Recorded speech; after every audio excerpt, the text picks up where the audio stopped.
राधे राधे दोस्तों। आज की कहानी है माता तुलसी की कथा। एक बार शिव ने अपने तेज को समुद्र में फेंक दिया था।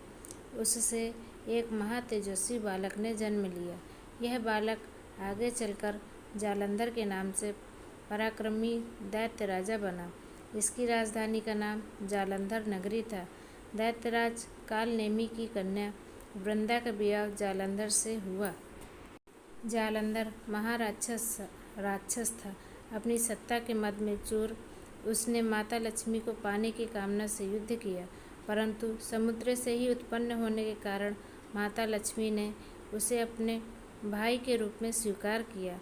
वहां से पराजित होकर वह देवी पार्वती को पाने की लालसा से कैलाश पर्वत पर गया। भगवान देवाधिदेव शिव का ही रूप धरकर माता पार्वती के समीप गया, परंतु माँ ने अपने योग बल से उसे तुरंत पहचान लिया और अंतर्ध्यान हो गई। देवी पार्वती ने क्रुद्ध होकर सारा वृतांत भगवान विष्णु को सुनाया। जालंधर की पत्नी वृंदा अत्यंत पतिव्रता स्त्री थी।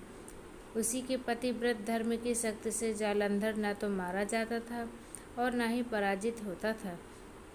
इसलिए जालंधर का नाश करने के लिए वृंदा के पतिव्रत धर्म को भंग करना बहुत जरूरी था।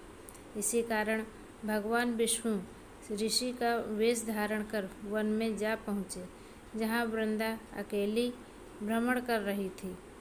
भगवान के साथ दो मायावी राक्षस भी थे, जिन्हें देखकर वृंदा भयभीत हो गई। ऋषि ने वृंदा के सामने पल में दोनों को भस्म कर दिया। उनकी शक्ति देखकर वृंदा ने कैलाश पर्वत पर महादेव के साथ युद्ध कर रहे अपने पति जालंधर के बारे में पूछा। ऋषि ने अपने माया जाल से दो वानर प्रकट किए। एक वानर के हाथ में जालंधर का सिर था तथा दूसरे के हाथ में धड़। अपने पति की यह दशा देखकर वृंदा मूर्छित हो गई।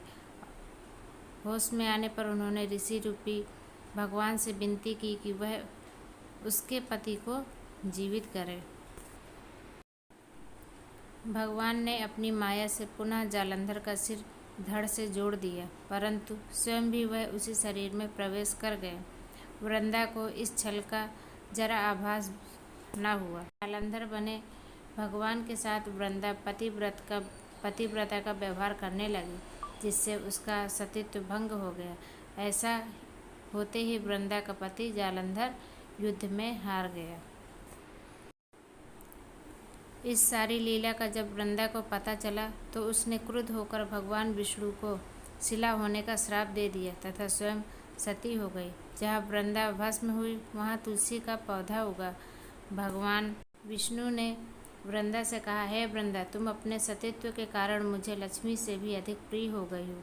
अब तुम तुलसी के रूप में सदा मेरे साथ रहोगी।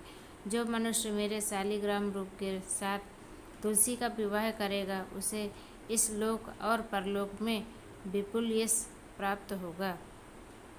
जिस घर में तुलसी होती है, वहाँ यम के दूत भी असमय नहीं जा सकते। गंगा व नर्मदा के जल में स्नान तथा तुलसी का पूजन बराबर माना जाता है, चाहे मनुष्य कितना भी पापी क्यों न हो। मृत्यु के समय जिसके प्राण मंजरी रहित तुलसी और गंगा जल मुख में रखकर निकल जाते हैं, वह पापों से मुक्त होकर वैकुंठ धाम को प्राप्त होता है। जो मनुष्य तुलसी और आंवलों की छाया में अपने पितरों का श्राद्ध करता है, उसके पितर मोक्ष को प्राप्त हो जाते हैं। उसी दैत्य जालंधर की यह भूमि जालंधर नाम से विख्यात है। सतीव्रता का मंदिर मोहल्ला कोट किशनचंद्र में स्थित है। कहते हैं इस स्थान पर एक प्राचीन गुफा थी जो सीधी हरिद्वार तक जाती थी।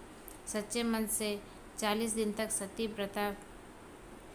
वृंदा देवी की मंदिर में पूजा करने से सभी मनोरथ पूर्ण होते हैं।